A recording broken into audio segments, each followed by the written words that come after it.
start that now. And I'm Carrie Devine. I'm the Executive Director of Glacierland RC&D. And Glacierland has been working on the regional Phragmites program with lots of partners. And those partners are going to be talking with us today. And also we have some participants listening in today too that work with us. So in addition to myself with Glacierland, we have Jake Devine, our invasive species coordinator, who is on the call today.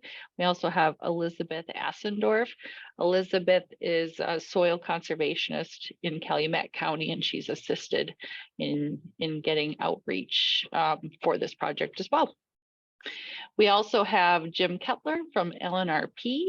LNRP was crucial to initiating this Phragmites program and continues to be involved in Calumet County especially, and also in helping us do outreach as well. And I see that we have Golden Sands on, and I was looking for Chris Acey, but I don't think Chris has joined us yet. Hopefully he'll be on later, but Golden Sands and Fox Wolf Watershed Alliance are partners in various counties that we're working on the Phragmites control in as well. And then, of course, we have several from the DNR, and the DNR has provided funding and assistance with the program as well. And you'll hear from Matt Puz later. You'll also hear from Stantec. We have Melissa Curran, who is leading this project and has really been the program champion from its inception. She's with Stantec, and also Brooke Dreschek is on the call. All right, well, I just want to tell you a little bit about what we're going to talk about, and then we'll talk about Glacierland just briefly, and then we'll get into the meat of what we've been doing with the Phragmites program.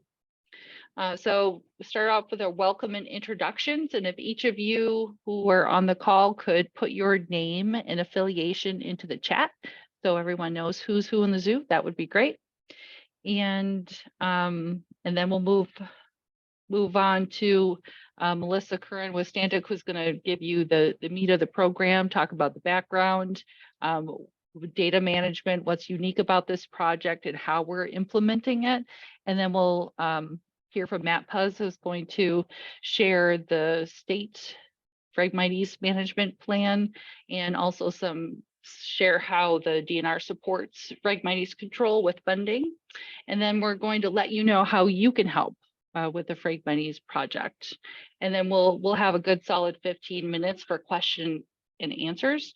And as you're listening in, feel free to put your questions in the chat as they come to you, but we'll address them all at the end. So for those of you who aren't familiar with Glacierland, Glacierland is a small nonprofit that does work across eastern Wisconsin, and our goal is to conserve and develop our sustainable resources for the communities. And we do that by working with a coalition of citizens. We work with local governments and state and federal agencies, trying to bring together various stakeholders to address problems. And we work in 3 basic areas: multiple use forestry, sustainable agriculture, and clean water. And our Phragmites control project touches all of those, really. Just want to share a few things that we do in forestry with you so that you have some sense of the scope of the work that we do outside of the Phragmites project. We work in forestry in a variety of ways. One of the things we do is we host the Northeast Wisconsin Woodland Owners Conference each year in Green Bay. It's an opportunity for woodland owners to come together to learn about management practices that they can implement, get updates on tax laws and other management issues like forest health. We are working on a couple projects that include Lake Michigan coastal forests and kind of shoreline habitats, looking to restore those. Phragmites is a part of several of those community forests. We are working on wood utilization opportunities for those community forests and for residents. And then we're also trying to engage residents in taking care of their community forests. And we've got some great helpers, as you can see in those photos. Sustainable agriculture is a big part of what we do as well.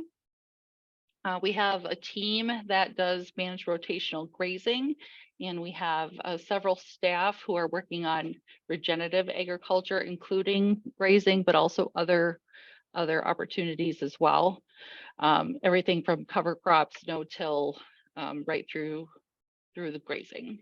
So we provide technical assistance. We also write plans, and then we host pasture walks and workshops. We have a partnership with NRCS in which we employ several soil conservationists and conservation specialists across the state. And they work directly with landowners in partnership with agency staff. We, as a part of our clean water program, we work a lot on invasive species. We do education and outreach on aquatic invasive species through the DNR's program. We do that work in Kewaunee and Manitowoc counties. And we also have a Clean Boats, Clean Waters program in both of those counties.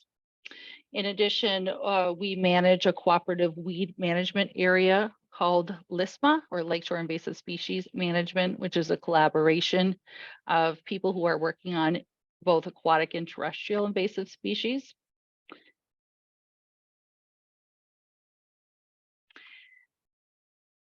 And one of the things I wanted to share with you is some of our outreach events are invasive species polls. So there's an opportunity to join us Saturday, June 3rd at Lower Henry Schutte Park in Manitowoc.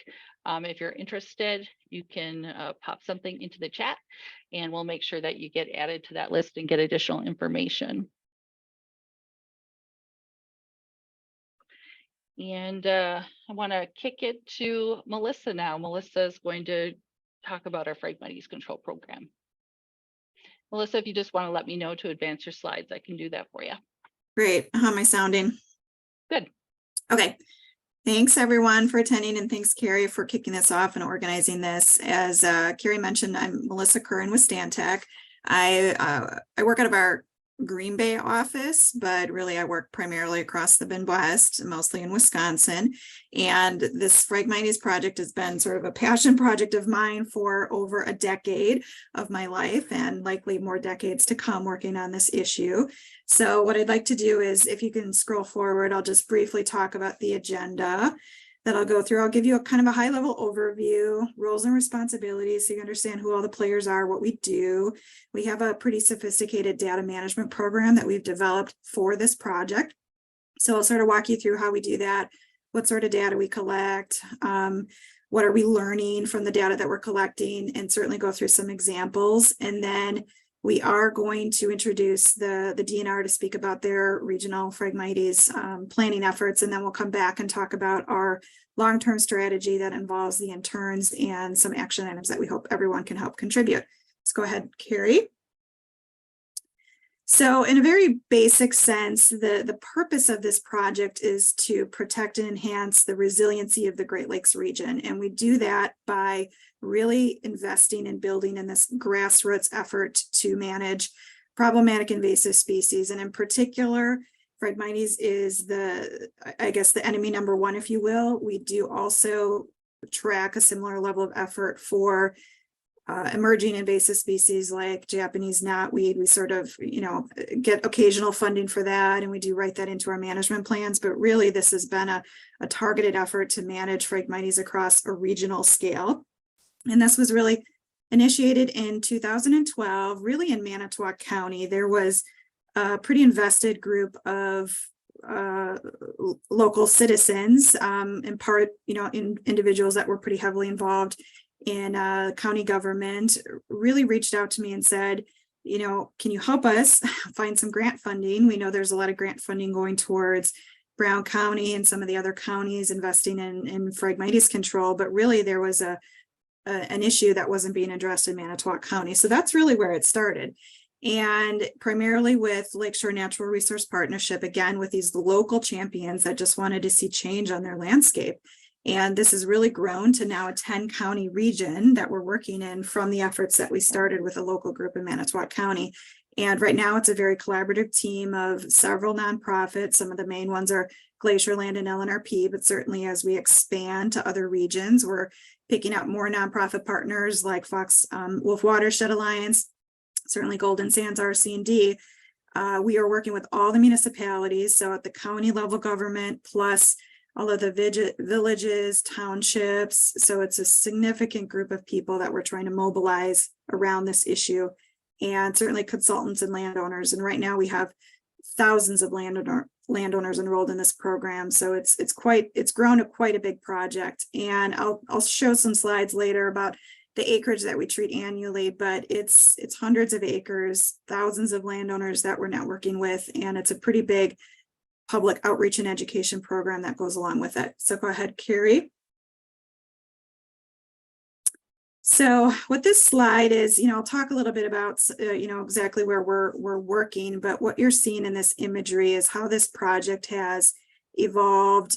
I think this imagery starts in 2018, but really we started out early on with a bunch of paper maps, and we would work with interns, and they would go out and drive the roads and mark polygons on paper maps. But we realized the scale of this project was getting beyond sort of the rudimentary tools that we had available to us. So we developed this custom web map starting in 2017, but really starting in 18 is when we started inputting a lot of the data. And so what you're seeing on this web map is really all of the populations that we've been tracking and treating since we've developed that web map. And orange are all the Phragmites populations. And then they turn that kind of whitish color when we've done treatment. So you can really see how Sheboygan and Manitowoc County were the two counties where it started. We then expanded to Ozaukee County and then moved westward into Calumet and Fond du Lac County.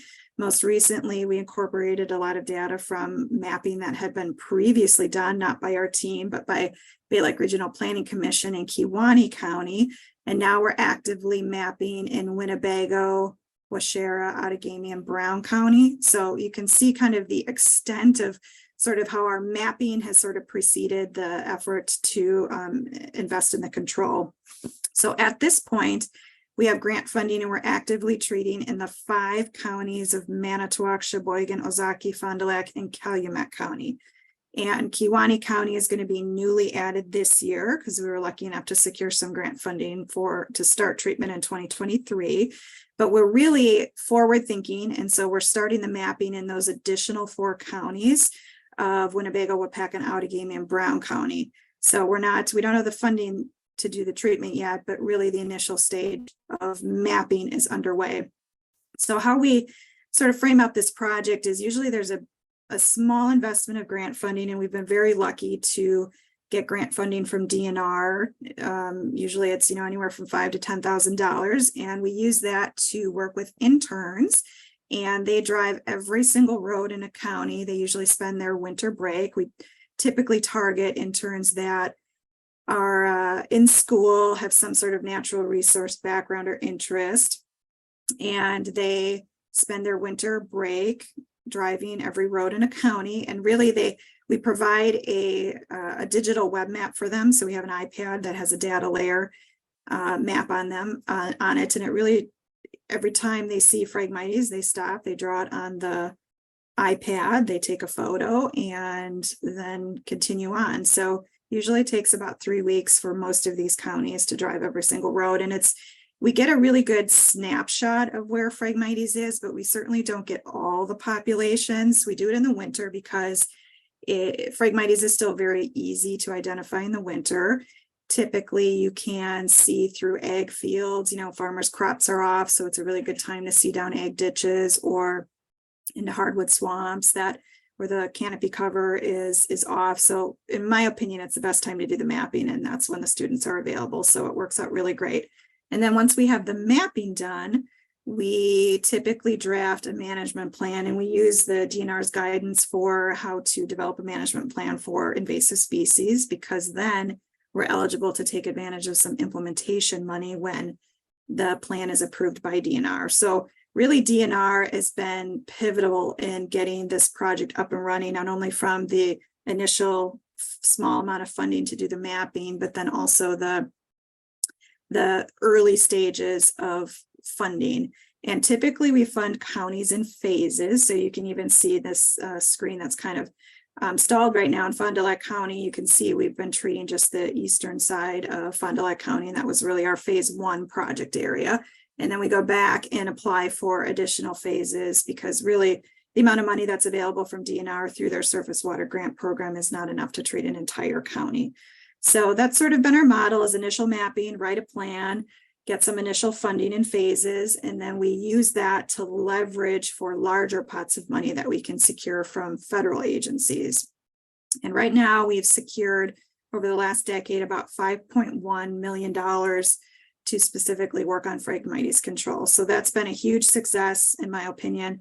And we'll talk a little bit about our long-term control strategy, but for us, this really isn't a sort of one and done. You know, it's not all about the grant funding and then we walk away. Like, we are trying to build a sustainable program to really tackle this issue long-term. And that really involves a creative intern program that we'll talk a little bit more about. It involves local community support, primarily municipalities, to really invest in this program. And again, we'll talk a little bit later about how we try and make that cost effective for municipalities.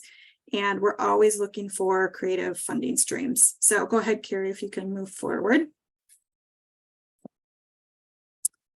So you can see there's a graphic that shows the acreage that we've treated since 2018. Again, that was the year that we really started ramping up how we were tracking and the integration into the GIS system that we have today. So really just going back the last 5 years, you can see it's hundreds of acres every year. 2020 and 21, we had a big influx of federal money, so that allowed us to treat a little more acreage than we were able to treat historically. And we actually did secure some federal money again starting in 2023. So I expect 23 and 24 to be another really big year where we make a big push on treating a lot of acres.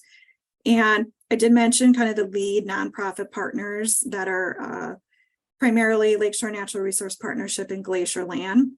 And they're primarily the grant administrator or the fiscal agent of a lot of these grants. So they apply on behalf of municipalities, landowners, whoever chooses to participate in this program. And they take the brunt of, putting the application together, doing all the fiscal management, doing all the reporting that's required for the grant, for the different grant programs. So there's a lot of work going into the administrative side of this program. So I give a lot of credit to those groups that are taking this on. There's certainly a lot of staff support. And in the case of Glacierland and previously LNRP, we'll talk about the intern program and how we've structured that. The nonprofit team does a lot of education and outreach. So, case in point, what we're doing here today is educating everyone on this program. A lot of coordination with local municipalities, specifically in Manitowoc and Sheboygan County, where we're trying to drum up that local support. And a lot of fundraising. This 5.1 million, that's in grant funding, but there's also a lot of, in-kind staff time, municipal pots of money that have to go into supporting this program. So a lot of time spent trying to raise some money. And then the consultant's role, and to date, it's primarily been Stantec that's been leading the implementation of this project. So our role is really to support the nonprofit in whatever means that is. So, we certainly contribute a lot to the grant writing component, but also the reporting that's required for all of the grants. We manage all of the GIS. So I will talk a little bit about that later on and how we're managing this massive amount of data that we're collecting. When we hire the interns to go out and do all the mapping, it's primarily Stantec that does the initial training of the interns. We do a lot of the oversight because, again, they're using our web map system that we've built. And so we do a lot of oversight and training of getting them the good data that we're looking for to support this program. We support it through education and outreach as well. We do a lot of partner development. And as I mentioned, when we sort of expand this program that takes a lot of time to talk to people, to get people engaged, get them to understand what this program is. And so a lot of that is, time that's difficult for nonprofits to put into that with staff time. And so I help to the extent I can with continuing to expand this program. And then certainly we do the bulk of the treatment and the monitoring on these populations. So we have an army of soldiers at Stantec. I do call them soldiers because this is a battle. Make no mistake, this is a battle. And they are out there for a good 3 months out of a year treating nothing but Phragmites. So I give a lot of credit to the staff that are out there every single day, Monday through Friday, 10, 12 hours a day for 3 months straight treating Phragmites. And so that's a significant amount of effort. And while we do the treatment, we also do the monitoring. And I'll talk a little bit about how we're doing that. And to organize this amount of data and the thousands of people that are enrolled in this program, I am primarily the landowner point of contact. So if they've got, most landowners have questions about, what chemicals are you using? How are you going to access my property? When are you coming? So it's just easier if Stantec staff are the point of contact for most of the landowners. And then at the bottom, in addition to the internal web map that Stantec has built, we have a public facing version of the web map. So that's what the link is at the bottom. So anyone that wants information on where we have Phragmites mapped, which landowners are enrolled in the program, or where are we treating, they can go at any time to that web map and get that information. So it's been a really handy tool to have a public facing version of the data that has most of the critical information that anyone can see at any time. Go ahead, Carrie. So I wanted to talk a little bit about our data management, just so everyone understands what we're collecting, how we're collecting it, because there certainly has been some issues trying to provide this information to some of our partners, or certainly DNR, because it's just a massive amount of data, and it's always changing. It changes almost daily with new populations that we add or new landowners that get enrolled. So it's a very dynamic system. And this screen really just gives you a snapshot of what that looks like. So I wanted to show kind of different versions of how we are tracking landowners that may participate. So what you're seeing in the orange polygons, those are Phragmites populations that we have mapped. And in this view, the populations that have the white outline are populations that we have been treating. So not only do we have kind of a visual cue on parcels that may be enrolled, we also have sort of a visual cue on our treatment history. So, I know just by looking at this map which populations we've treated and which ones we haven't. And so those that do not have that white boundary, we have never treated. So with respect to the parcel lines, so what you're looking at is the orange is Phragmites, and then obviously we have the parcel lines, which are in white, but those that are enrolled in the program, they have a green outline, and those that have declined, and there are actually very few parcels that are declined, and they decline for a number of different reasons. But in this case, red is shown as decline. So it's an easy way for us to see which ones are not enrolled. And then certainly our field staff, when they're out in the field, they can easily see which ones have been declined. And those are obviously parcels that we keep away from. And then those that are enrolled in the program but have some special requirements, they may want us to contact them first for a number of reasons, or maybe there's specific things we need to or permissions we need to get, not just contact them in advance, but certainly our federal agencies, they want to know, we require special permission and permits in place to do treatments. And so those have the green dashed outline. And then there's usually some corresponding notes that describe what actions need to be taken for us before we can do any treatment. So that's just sort of a snapshot of how our parcels look. And at this point, we have well over 4,000 people participating in this program. So that's a lot of people to manage. In some counties where we've had local champions that have really gone around and knocked on people's doors, sat at the table and kitchen table and talked to people about this program, we have huge success and participation, over 90% in some townships and counties where people have really mobilized around this program. But as far as our continual mapping, we are easily over 15,000 plus polygons that we are tracking and monitoring. So it's a significant amount of data. So you can see how it's really hard sometimes for us to share that information. For example, the DNR SWIMS program, it would be pretty impossible for us to be able to report all of those populations to DNR. And that's an ongoing discussion that we have with DNR. And go forward, Carrie. So I wanted to dig into what we're tracking at each polygon. So this is the same web map, but every year we sort of reset the web map. And what that means is as we do treatments throughout the year, when we complete a treatment, the color of the polygon changes. So in the last screen where you saw that they were all orange, all the Phragmites in this screen are actually white. And that's because we haven't reset it yet for the 2023 growing season.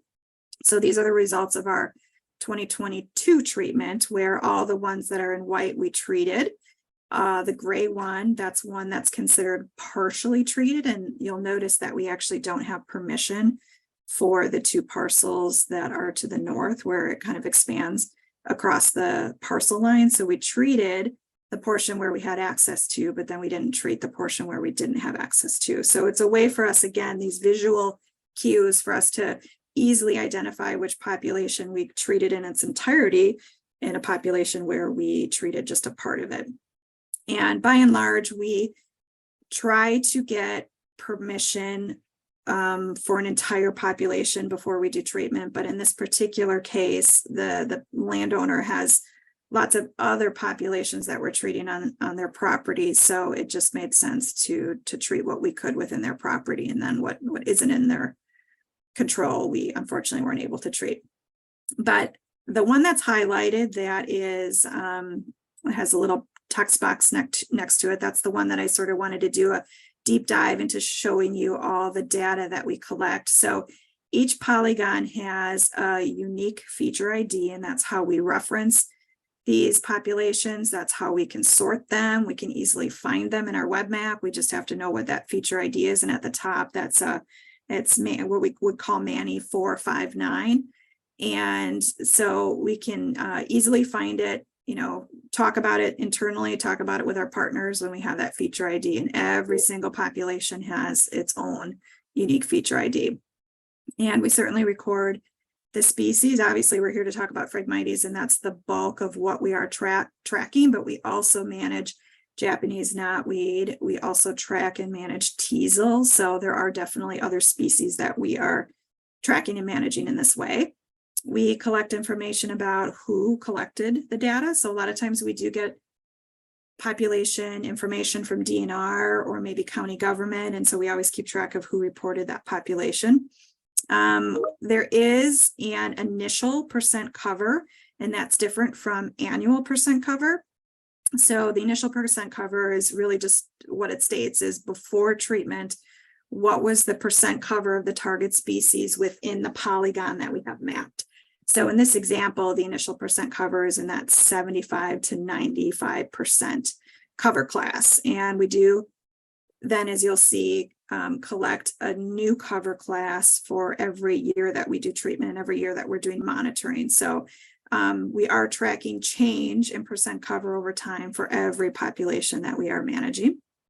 And we do collect some other information, like is it in the right of way or is it outside the right of way? And that's an important consideration when we are talking about permission. So if there's a population that's just in the road right of way and would typically be managed by town or county government, then we don't always require the adjacent landowner's permission to do the treatment. So we like to have information on if it's in or outside the right of way. We do collect information on what is the habitat type. And so if we needed to query our database and see how much frag do we have in forested wetlands, we would be able to do that. In this particular category, we just say adjacent to agriculture. And we have a category that's what's called annual status. And you'll see in this example, it said complete. And that's again, because we haven't reset this program for the 2023 treatment season yet. So every time our crews do a treatment, they have to go to this population and then they mark it complete. And then that's why it turns the white color, because it's complete for the year. And then other information, if you were to scroll down on that screen, you would see that we collect acreage for all of these populations as well. So again, if you were to scroll down, you would see a separate tab that I didn't screenshot here, but there's a separate tab that you click on that is called a treatment record. So Carrie, if you move forward in the slide, you'll see our treatment table. So when you click on that treatment table within this data system that we've built, you can see all the different years that we've been collecting data. And so in this particular population, there's 4 treatment tables. So we've been there 4 different years to do treatments. And what I wanted to do was walk you through all these different years to really show you examples of how this population has changed over time. Is just one example of so we'll get to some questions a little later. So one example of how we've how these populations have changed over time. And I can't stress that enough, how every site is different. Every site has unique circumstances that are just it's a really massive amount of data that would be pretty interesting for someone to kind of take a deep dive to see kind of trends over time. But I think this one is in Manitowoc County. So this is one of the counties that we've been treating for the longest. So some populations, we've got 5 years of data or 6 years of data. Some of the newer counties that we've been working on, Calumet and Fond du Lac County, we've got a couple years of data. So go ahead, Carrie. We're going to talk about 2019 first. So if you guys remember, the initial population acreage was that 75 to 95%. And so this matches the annual percent cover. So you'll see when they went there for the very first time in 2019, the initial percent cover and the annual percent cover were one and the same. And so we treat who was there. We have the date and the time that they treated. We have them record the percent cover. How did they treat it? So in this case, they had a UTV. Some of the later years, it's mostly just backpack. There's always, if people choose to put notes down. So in this particular example, 20% standing water, and that's important when we do our aquatic treatment reporting. So that's one of the ways that we record how much chemical are we actually releasing over open water. So that goes into our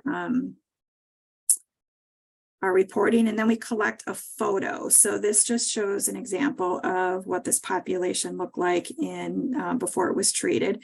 And so you can see it's sort of just a kind of a shallow marsh community that's sort of a depressional area that's surrounded by ag fields. So there definitely is a cattail component, and what's clear to me is the Phragmites got established there for one way or another, and then it really probably in my mind displaced the cattail that used to be there and has sort of then expanded into some of the wooded area that's just a little to the west. So go ahead, Carrie.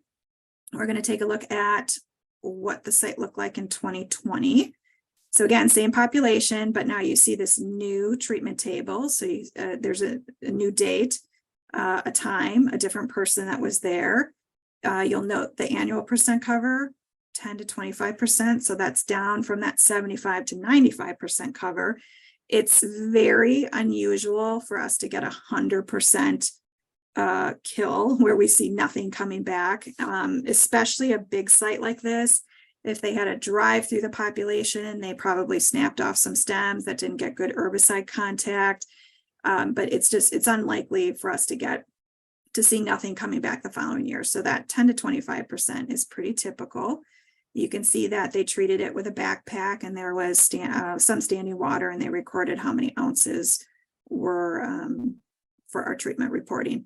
But you can see, in the imagery, again, those are 2 different photos taken at the time of treatment, and you can see a pretty good kill rate. There's definitely some, early successional annual vegetation that you can see, but overall it looks pretty standard for a first year treatment site. Go ahead, Carrie. And this is year 3. So this would be 2021. And now you can see a pretty similar annual percent cover, and that's not uncommon in some of these big sites, especially if there's a lot of open water. Sometimes you see a delayed effect that year 2, and then you start to see a little bit more coming back that 3rd year. And so it's a pretty similar percent cover. And you can again see who was there, what did they treat, what day were they there. And you can see certainly over by where the trees are, you can see some smaller stems coming back. And this is pretty typical looking for a 3rd year site. Go ahead. And this is our last year. So last year we were there again. And you can see the annual percent cover is significantly less. So less than 1% cover. So I'm guessing they probably found a few stems scattered still. But you can really see how the site has revegetated. And this is something I wanted to bring up with respect to revegetating these sites. So certainly if we're getting into year 3 or 4, and again, this is year 4, if the site is still bare, that's when we invest in revegetating. But what's really common in what I'll call fairly disturbed sites like this is Phragmites displaced the cattail, but then cattail, once the Phragmites was gone, just kind of occupied that space. And even if we wanted to establish native seed here, I don't know that it would have ever competed with the cattail. So this is sort of our adaptive management approach, where we really try and understand what is the habitat that we're managing in. If it's a shallow cattail marsh, chances of us, getting anything but emergent cattail established are probably minimal. So that's probably not the best scenario to invest in seeding. I also think that way about reed-canary grass wet meadows. If we're managing Phragmites, a small Phragmites patch and a sea of reed-canary, chances are we're not getting anything but reed-canary grass to occupy that space. So I just wanted to give this an example of by years 3 and 4, we definitely start to see a lot of vegetation coming back. We definitely start to see a very much reduced percentage of Phragmites, but still some. So even after 4 years, we're still seeing a little bit of Phragmites, and that's why this long-term approach is so critical. And we'll talk about our long-term control strategy. And eradication is our goal, and not necessarily eradication across the region, but eradication at sites like this. So as long as we can eradicate it on a small scale, but on that small scale across thousands of sites, we can really make a difference on a regional scale. So 2 or 3 years is not enough. We really need to be visiting these sites for 4, 5, 6 years. And some of the sites in Manitowoc and Sheboygan County, we are calling them eradicated after we don't see Phragmites for 3 consecutive growing seasons. So we are making progress, but it just takes time. And it's challenging sometimes in a site like this to be able to find the 1 or 2 stems of Phragmites that may come back, but that's really what's needed if we truly wanted to get eradication of these sites. So go ahead, Carrie. I think I've got another example of kind of a different site, smaller. It has a little bit more native vegetation, so it's kind of an old field type scenario next to kind of a shrubby area. So this one, I think I've got 3 or 4 years here. So again, this is a different population with a different feature ID. This wasn't as dense originally as the other one that we saw. So this one only had 50 to 75% cover. And you could kind of see it mixed with sandbar willow in this first year image that's on the left. And go ahead, Carrie. So this is year 2 in 2020. So you can see what it looks like. And most of it's been, killed. You definitely see in this kind of shallow water area that there is some Phragmites coming back that they did treat. So again, at 10 to 25% cover. So certainly reduced, but not 0%. And again, we're tracking who was there, when were they there, what type of treatment method did they use, and if there was any herbicide used in standing water. So go ahead. I think we'll look at 2021. And so again, this is a site where it already had kind of a mix of native vegetation. And so you sort of have to make a judgment call. Does it need revegetation or not? And this is year 3. So they didn't revegetate this year, but as we move forward, you'll see that we did the following year. But again, you can see where it's been treated.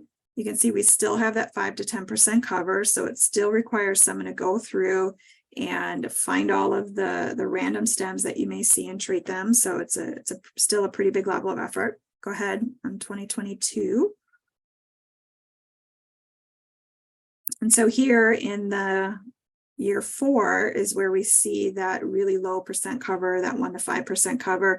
And we did revegetate this community, so you can still see that little bit of area that still had some bare vegetation. And my guess is that's where it probably had some prolonged standing water, and so nothing really revegetated. And so we did put some seed down. And again, we kind of make that judgment call in sort of the later years of does it need seed or does it not. But again, you can still see that there's stuff present that we need to manage. So I think, Carrie, that was the last of the data management. Oh no, one more slide, I think.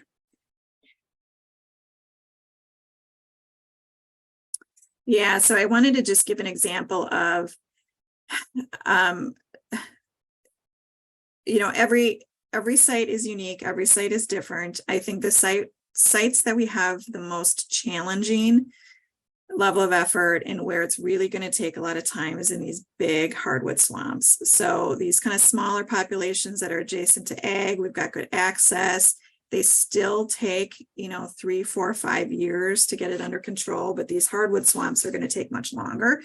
And Manitowoc County, this is an image of what we call kind of the Liberty Swamp area in Manitowoc County, has a lot of lowland forest. A lot of this is is managed by timber companies. So we definitely see Phragmites invading areas in a number of pretty consistent ways. So one is excavated ponds. You almost always see Phragmites around ponds. 2, if there's been any sort of, you know, culvert work. I always ask landowners when they reach out, like, when did you first see Phragmites? How has it changed? And by and large, there was some sort of ground disturbance. They brought in some gravel or something, and that's when they first started noticing Phragmites, but also timber management.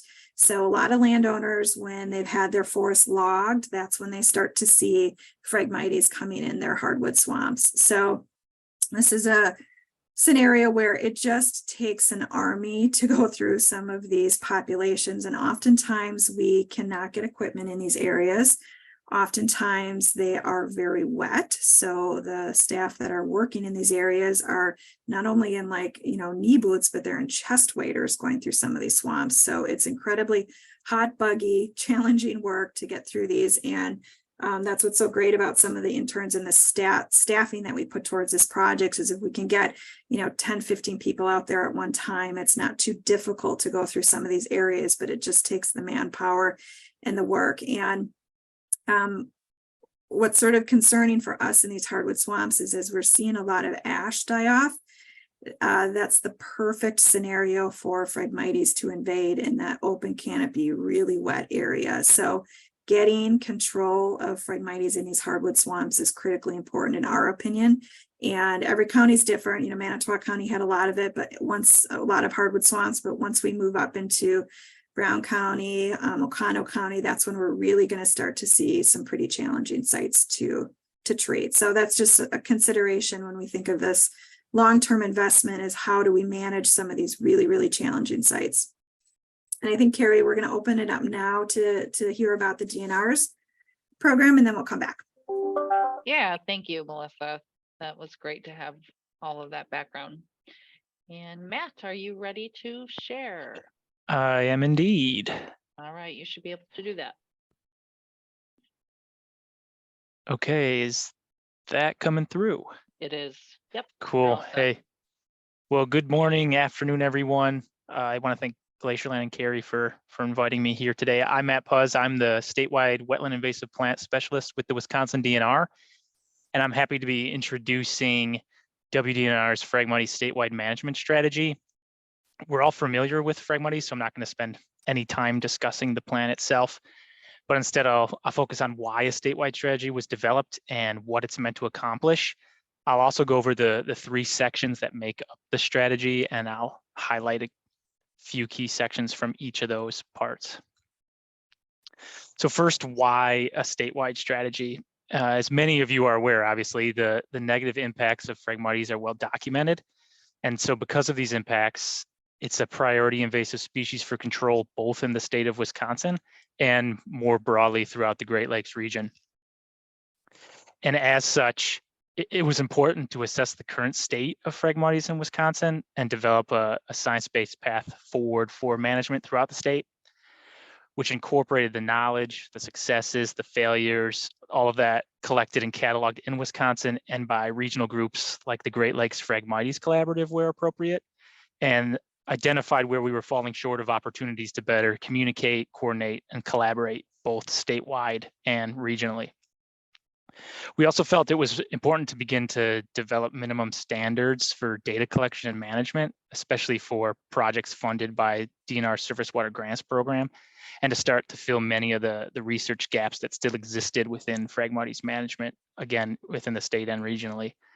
And finally, it was important for transparency to show that DNR does in fact control Phragmites, and we'll talk a little bit more about that later, to provide a rationale as to why DNR manages Phragmites where they do, and then to give others a roadmap for how to best prioritize, justify, and plan their own Phragmites management. So before we jump into the strategy itself, I want to talk through a general principle of invasive species control efforts. And this principle was foundational to the strategy itself, so I think it merits a brief discussion. And this graphic details a thoroughly researched concept in invasive control. And what it's describing is how to best prioritize your control efforts by working from the least established areas to the most established areas. And I'd like to draw your attention to this last bullet under outliers here. Prioritizing outliers requires the lowest commitment, resources, and effort, i.e. it is the most efficient strategy for management. And when you're operating from a statewide view, efficiency is key. So this principle fits nicely with the Phragmites designation in Wisconsin's invasive species rule, NR 40. That legislates the possession, transfer, transport, and introduction of invasive species into the state. I'm also not going to get into too much detail about the distinctions in NR 40, but for our purposes, the yellow restricted area represents the areas generally of the state where Phragmites is most established. And then the red prohibited portion, Phragmites is less common and less abundant. And in many ways, the strategy is a reflection of this principle applied to fit the state. And we also hope to enhance this principle through partnerships and by contributing to larger Great Lakes regional efforts beyond Wisconsin's borders. So with all that in mind, what is the strategy? Well, first, it's orienting. It's meant to align the state towards a common Phragmites management vision. It's accessible, so it's meant to be usable by everyone, from citizens to partners to DNR staff and land managers, and range from those with no knowledge of Phrag to those who are well familiar with it. It's also broad, but it again reflects the current known condition of Phragmites in Wisconsin. It is subject to refinement. So portions of the plan we view as malleable, and it's expected that as our knowledge and our priorities change, the plan will be updated to reflect those changes. It's not exhaustive, nor is it meant to be, but it does link often to much more thorough and extensive resources, particularly to the Great Lakes Phragmites Collaborative webpage and the current surface water grants guidance, if that's a route that others are interested in taking. And finally, as I mentioned, it was created as guidance to facilitate strong and well-planned Phragmites projects that are seeking funding through the Surface Water Grants Program. So with that in mind, I'd like to walk through the strategy itself.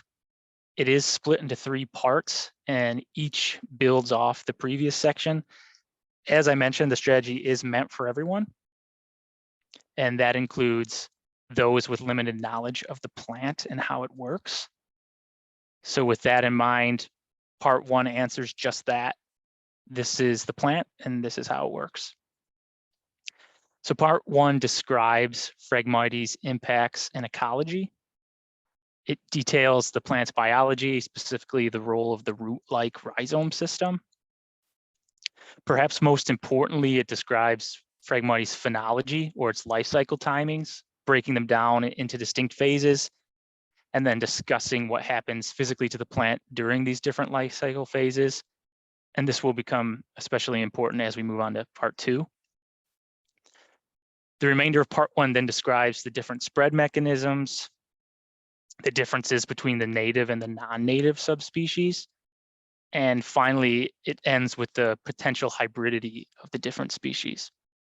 And so the main takeaway from part 1 is that Phragmites grows quickly. It has many ways of spreading, and that as it spreads and patches become larger and more established, they are more difficult and more costly to control. Part 2 then uses the information from part 1 to strengthen why Phragmites is managed the way it is managed. Part 2 is recommendation heavy, so there's a large emphasis on planning and what is important to think about while planning frag management. There are sections that detail the purpose and properties of a well-considered management plan, the importance of collecting baseline data and conducting site assessments to inform your plan, what to consider when forming management goals, an explanation of integrated pest management and how these practices incorporate frag phenology. It lists the current widely used management alternatives or techniques and includes suggestions for how they can be combined in an IPM approach. And which alternatives can be used will, of course, be determined by each site's specific properties. There are example IPM approaches, 2 general approaches for a given year based on site conditions and manager capacity. There's also a 3rd hypothetical example that describes hypothetical goals and how a 2-year approach utilizes IPM and how your strategy may adapt year over year to meet your management goals. There's then a description of the importance of monitoring. And finally, a description of innovative methods being developed by other groups, which may be added to that list of alternatives in the future. And so the main takeaway from part 2 is that Phragmites patches aren't equal. Some should take priority over others. And this is the basis for forming a management plan and developing management goals, which should include specific, properly timed, and selected techniques relevant to the patch you're trying to control, monitoring to see if management is achieving those predetermined goals, and or if management needs to be adapted. And so then lastly, part 3 describes the vision and the associated goals based on the plant's biology, ecology, and how it's best managed, while also incorporating regional goals, past research, and gaps that still need to be filled. So based on how it works, which is part 1, and how it's managed, part 2, we get part 3.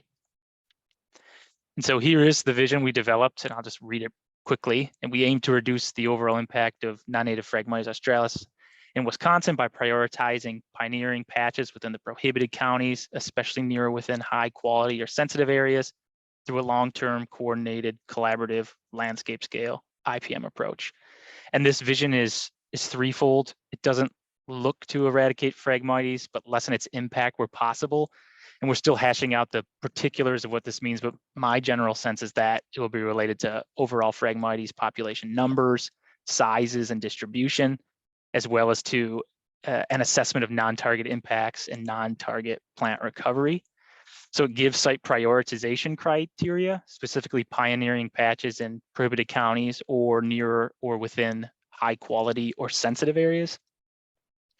And finally, because it is a statewide strategy, it will be a statewide effort and includes coordination and collaboration as vital elements of its success. So here are the associated goals with achieving that vision. They are in no particular order. But first is prioritize sites. So I've mentioned this a number of times already. And it's directly stated again in that vision statement. Priority should focus on young, small patches, particularly within the prohibited counties and within sensitive or high quality areas. Second is to incorporate IPM practices. And this also includes understanding the site context, determining management goals, and selecting a combination of management techniques that are appropriate for those site characteristics. Third is to incorporate pre and post monitoring. Data collection through monitoring is meant to help evaluate your control efforts as they relate to your management goals. Next is to prevent the spread, which is not unique to the strategy, but here we look to develop communication and best management practices with other agencies, specifically DOT and other road crews, to limit spread in transportation corridors and to make others aware of the potential for additional spread vectors like the lowering of Great Lake and inland water levels and spread through improper disinfection or disposal. Next is to fund projects through the Surface Water Grants Program, which is something we currently do.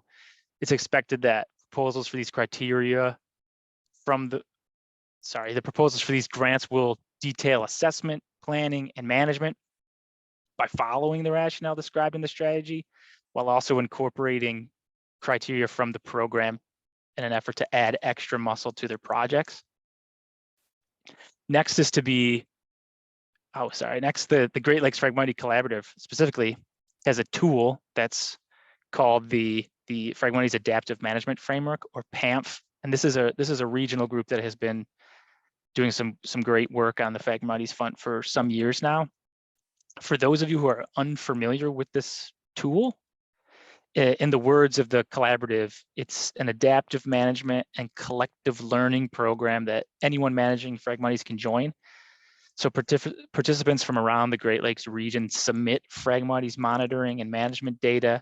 This bolsters the PAMF predictive model. And then they use that participant data to continually learn more about management techniques that are working to reduce Phragmites infestations and which ones are not. And then in turn, the PAMF model predicts optimal management guidance for each site being managed based on the most up-to-date information collected from all the participants. So the more data this model gets, obviously the better guidance it can give to particular site-specific patches. And this is widely used throughout the Great Lake region and seems like a no-brainer to include in our Phragmites projects. Next is the advancement of research and technology. So new technologies are being used in many aspects of Phragmites management, and we'd like to promote projects that advance research and technology, specifically projects that utilize drones for mapping, control, or monitoring, projects that utilize the cut to drown method, and projects that incorporate restoration practices. And this goal also includes staying up to date with the most current research and adapting as new information is uncovered. And then finally, we'd like to have open communication and collaboration through all levels of the state, whether that be with other agencies, partners, universities, and private landowners, and by participating in meetings like this to see how others are managing frag throughout the state. So that's all I have on the plan itself. It was out for public comment until the 17th of April, which is, already 2 weeks ago. So it's awaiting signature by the program director, and then that will be publicly available. So when I have a link to where that is housed, I can share that with whoever is available. In terms of how DNR funds Phragmites management throughout the state, there are a couple of avenues. The first that we use largely internally when it's available is through the Great Lakes Restoration, or GLRI initiative. Sorry, GLRI funding, which is federal funding. And so we had a grant that focused in the border counties of that prohibited, restricted area and focused around the Winnebago, Fox Lake, Lake Winnebago, Lake Winnebago, Fox River watersheds. And we're proposing some funding that hopefully we can utilize for the Lake Superior Basin and the St. Croix Basin as well. State natural and state wildlife area managers also manage Phragmites on their properties. That is usually through their local budgets. So sometimes they partner with other organizations like universities or Ducks Unlimited to fund that management. Of course, as I mentioned a bunch, there is the Surface Water Grants Program, and that includes competitive AIS control grants, but there are also research and demonstration grants. So there's funding available if you are interested in and can come up with a compelling Phragmites research project as well. And then there are also early detection and response grants,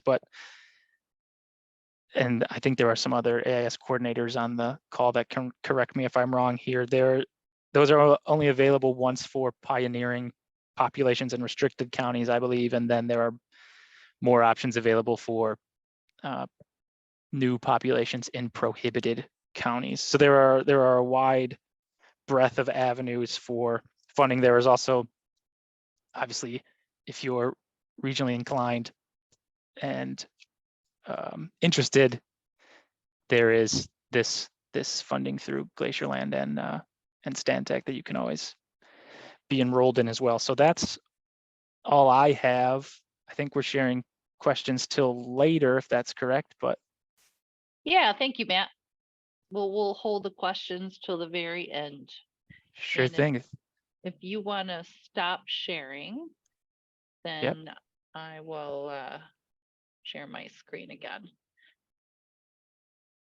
And if you would like, we'd be happy to get that link out to all of the meeting participants. You know, we have Sure. the registration list, so we could certainly do that. Yep, like I said, when I get it, I'll be happy to share it with you. Yeah, sounds good. Okay, give me just a second here to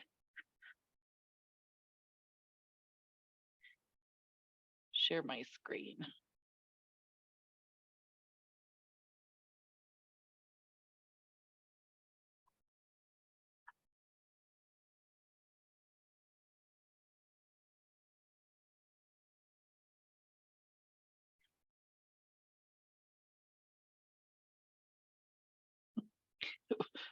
Which I'm having difficulty with at the moment, so bear with me.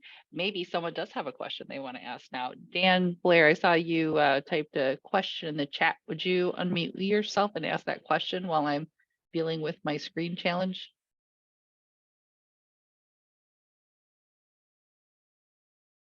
Sure. Yeah. Can you hear me? Yes, go ahead. Sure. Yeah, I kind of just threw it in there. Otherwise, I was going to forget it. So, Yeah. I know, Melissa, you mentioned that for that particular landowner, you were giving an example there where you only treated that one site, even though they had an adjacent population, you didn't have permission. Are you holding out on those folks? Like if they have a frag population and you have permission to treat there, but the adjacent landowner hasn't given you like treatment permissions, are you not treating those sites? Are you holding out on those until like maybe like target areas are hit, or what's kind of the approach on those? The approach is it depends. So every site is unique. I would say for the most part, we hold when a population spans a couple parcels and we don't have permission for all of it, because we sort of play the landowners against each other, if you will. So the landowner that wants treatment, we ask them to talk to their neighbors and see if they can get them enrolled, and by and large they do, and then we're able to go there and treat the whole population, which has been great. The exception of where we would treat is a couple scenarios. So if most of the population is on one landowner, maybe we would consider treating. Or more typically, if it's a roadside population and the population extends a little bit onto the private property, we do prioritize those roadside sites because that's a lot of times how it's moving up and down road corridors and getting to, high quality sites through those road corridors. So we prioritize those a little bit more. Thank you. Appreciate that. Yep. All right, and Melissa is going to continue talking about how local efforts can really move this forward. Go ahead. I think you Melissa. got to go back. Do we want to talk about the intern program first? So go back 2 slides, go up 2 slides. Yep. Sorry. There Okay. it goes. I was having trouble with my screen Great. sharing. You're all set. So I mentioned we have this long-term control strategy, and that really the strategies to date, get a small amount of money to the mapping. Then we write a management plan, and then we get whatever money we can from grants, and the surface water grant program has been our primary source, and they've been a huge supporter, so I can't thank them enough. And get federal money if we can. But then once we've gotten state and federal money and we've sort of done that initial, what I'll call big lift through a county, we really have to look at what's the long-term control strategy. And this developing intern program is one of the ways that we're trying to offer cost-effective, but yet thorough treatment to this program. And so in theory, you know, when we're asking local municipalities to support this, it's really, we're asking them to foot the bill when we've gone through and done that big lift, when it's really just those, you know, 1 to 5% population, cover class populations that really require just a small team of people to go through and do and find those single stems and treat them with a backpack. So it's a very low cost, low equipment, some low expertise needed to be able to treat it. That's when we're really asking the local groups to sort of help expand this program for years beyond when we can get beyond the grant funded portion of this program. So the intern program is now in year 5. So for 5 years, we've been developing this intern program. They are right now employees of Glacierland. So Glacierland hires the interns, but they are trained by the consultant Stantec staff. They are supervised by Stantec staff. They use our data system to be able to navigate to populations. We help them understand, you know, we work with them on plan identification. We work with them on how to use a backpack.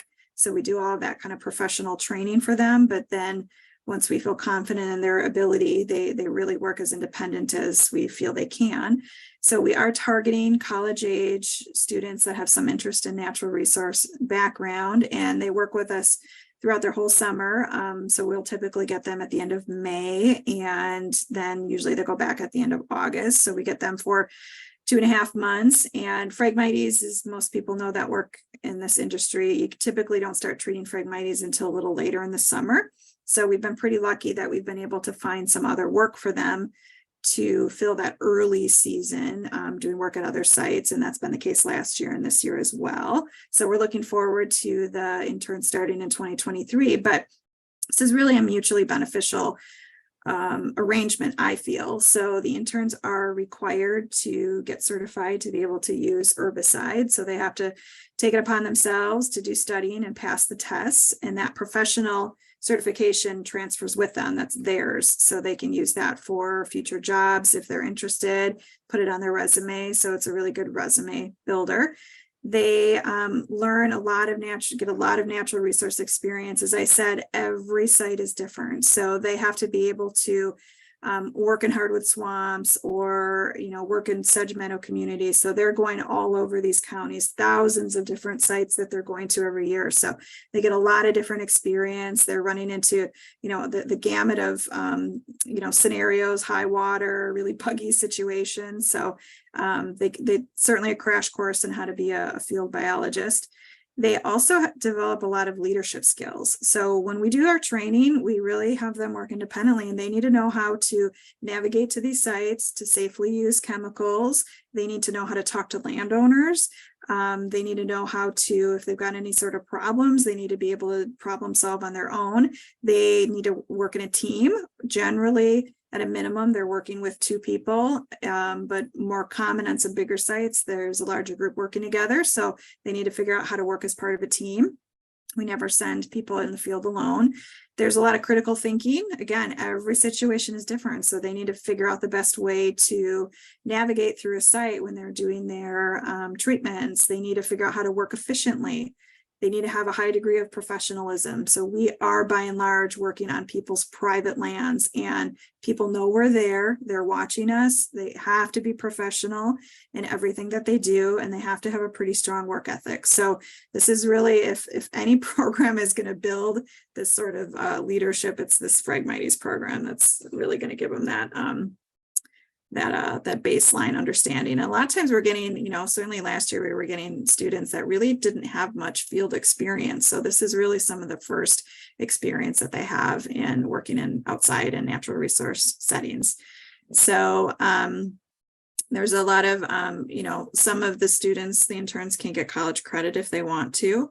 So that's one benefit to them. But program-wide benefit, definitely there's a reduced budget when we're using intern labor compared to professional service labor. So we can offer treatment at a more cost-effective rate than we could if it was Stantec staff, for example, going out and doing it. And it expands the workforce that we need to work across, like I said, 5 counties, 6 counties this year in 2023. We're going to be working across 6 counties. So that's a significant amount of workforce that we need to be able to do the treatments. So no one consultant has that amount of staff available that they can devote just for 2.5 months out of the year. So we really need to expand the amount of people that we have working on this program if we're going to keep expanding at the pace that we are.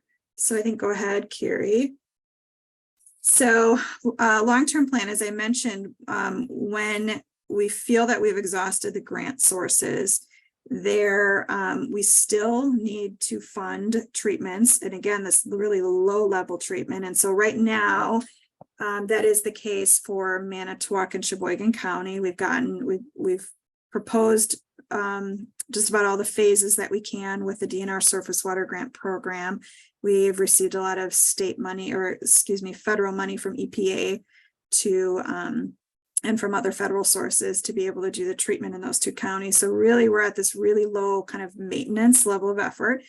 And so in prep for that, we've been speaking with county government, township, village, cities on them contributing to the control efforts. And so what you see here is the budgets that we've been able to get approved within these particular counties and how much that has been last year and this year. So there certainly are a number of municipalities that are contributing in this program, and that allows us then to fund the interns with Stantec oversight to go back and do all of the maintenance that's required in these townships. So it's been fantastic to see that local support.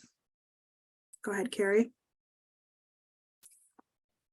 But I would say where we are most successful is where we have local champions that really understand the benefit of this program and how they can help. And one of the ways that the public can help, and this is an example of what you're seeing is in Calumet County, there's the city of Brillion, but I'm really showing a screenshot of kind of the town of Brillion and then the adjacent town of Woodville.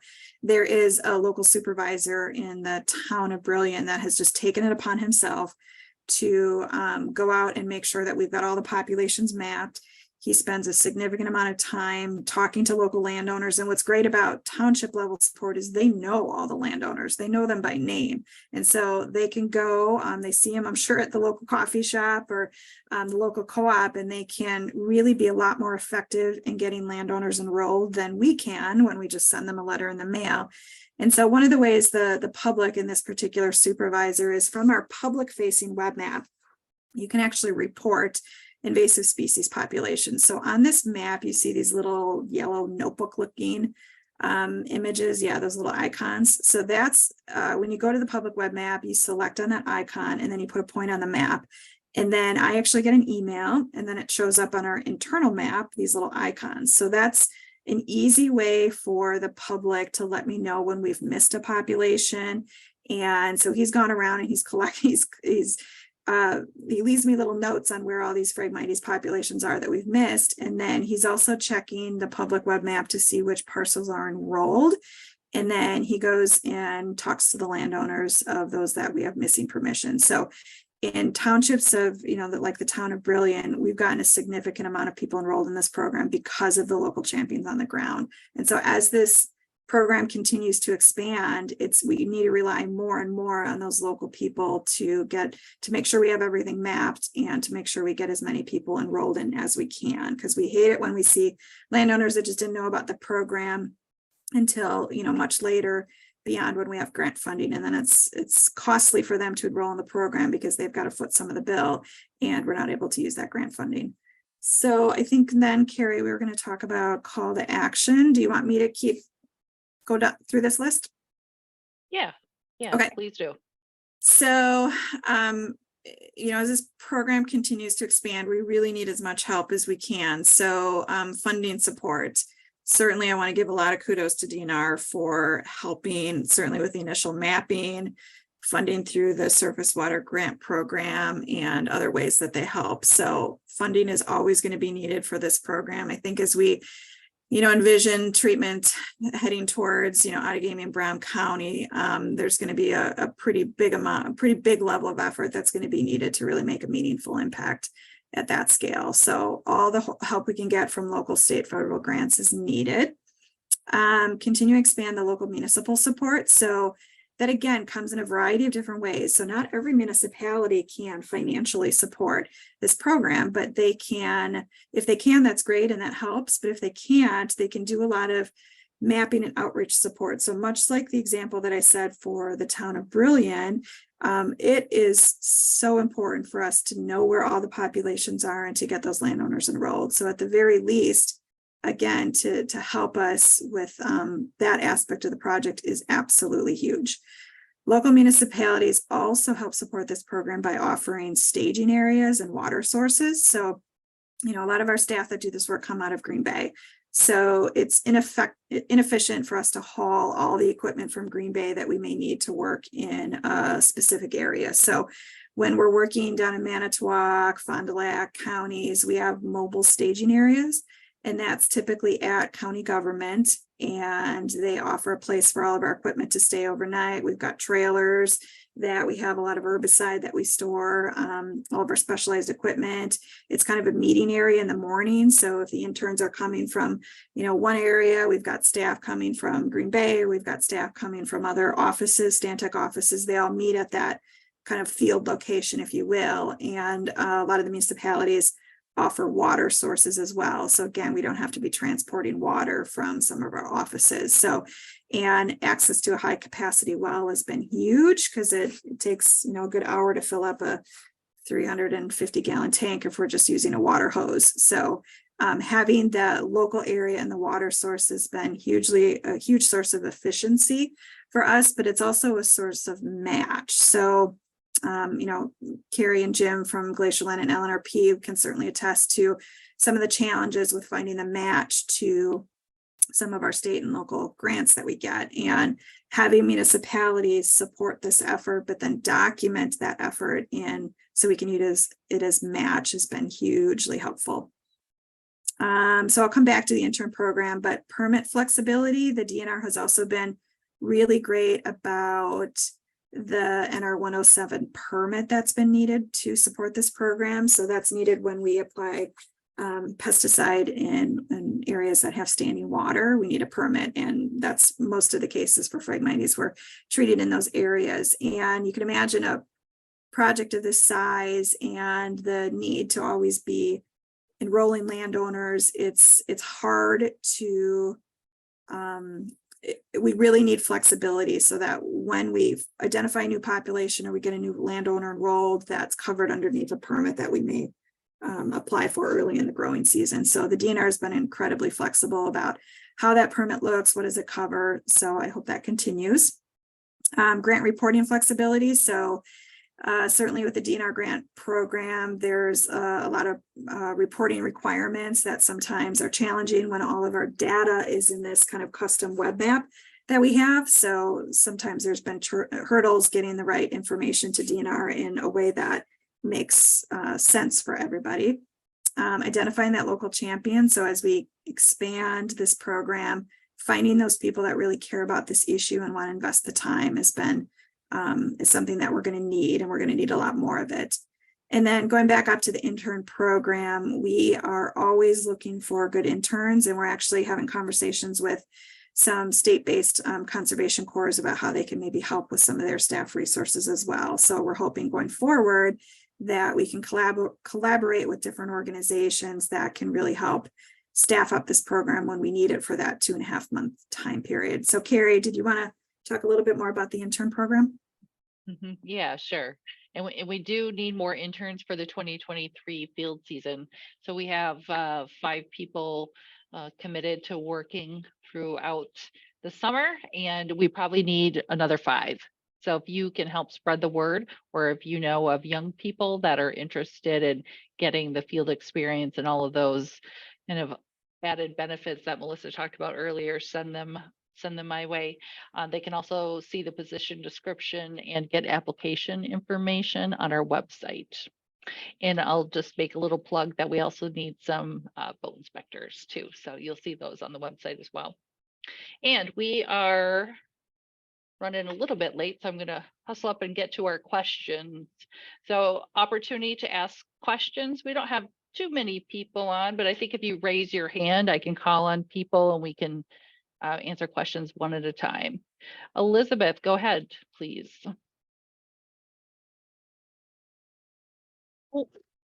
Hello, can you hear me? Yes, we can hear you. Okay.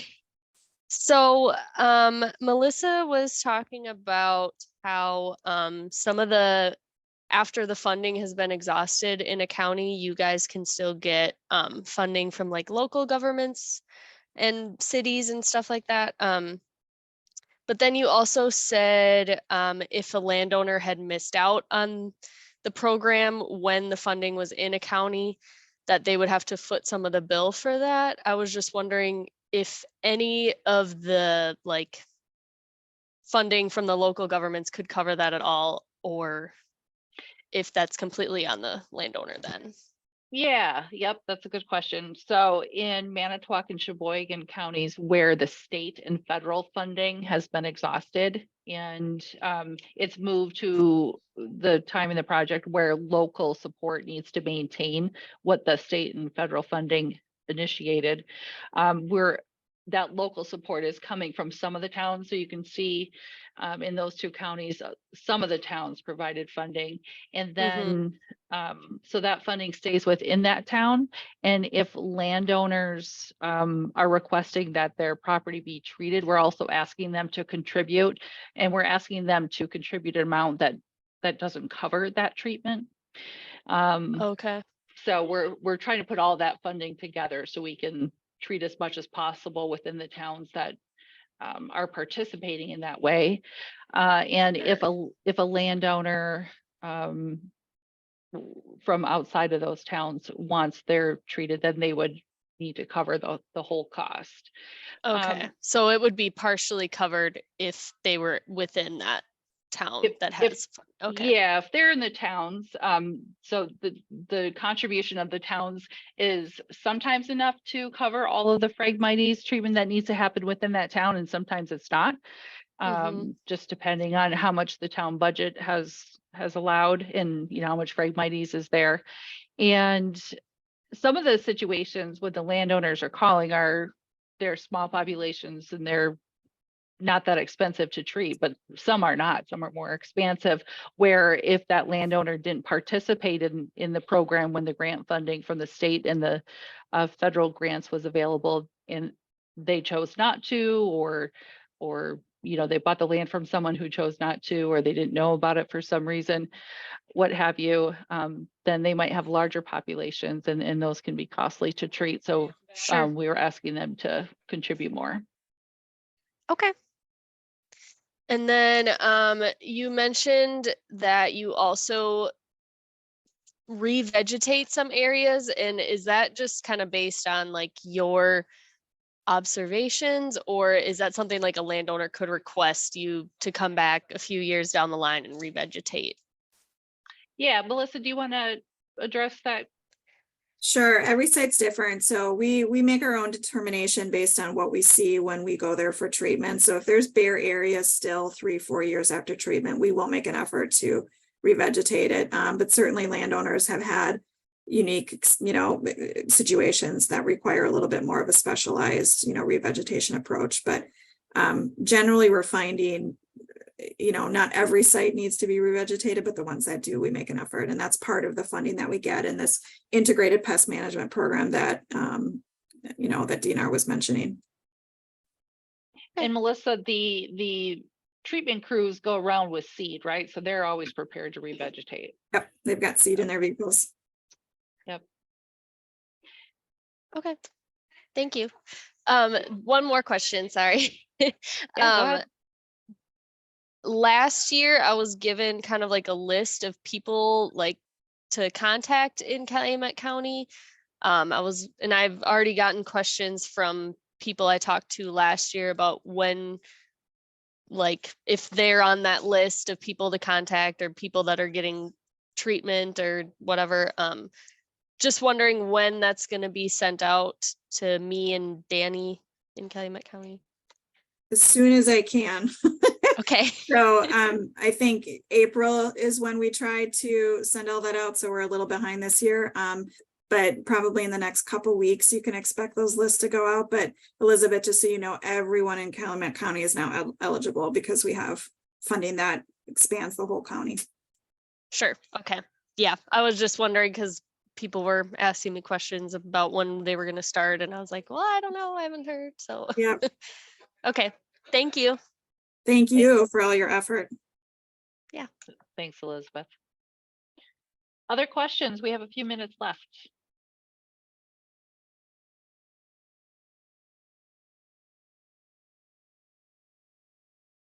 Melissa, is there anything that you want to add? I don't think so. Okay, this has been really helpful, just as an opportunity for us to share and kind of give a broad update to people that are interested in our partners as well. And it will be recorded. We'll make it available on our website. So on the Glacierland website, we have a project page, and we'll put that there. The web map is also there, so you can check out the link to the web map and the permission form. We have an online permission form now, so you can direct landowners who are in the counties that have funding to complete the permission form online. If they're not able to do that online, we can email them a form that they can print out and fill out a hard copy as well. And then there's also a donation there. So if you're interested in supporting it or interested in connecting with others that would like to financially support the program, they can do that online as well. So thanks for spending your lunch hour with us today. Much appreciated. And don't hesitate to reach out if you have questions. Thanks, Carrie. Thanks, Melissa. Thank you. Thank you. Thank you.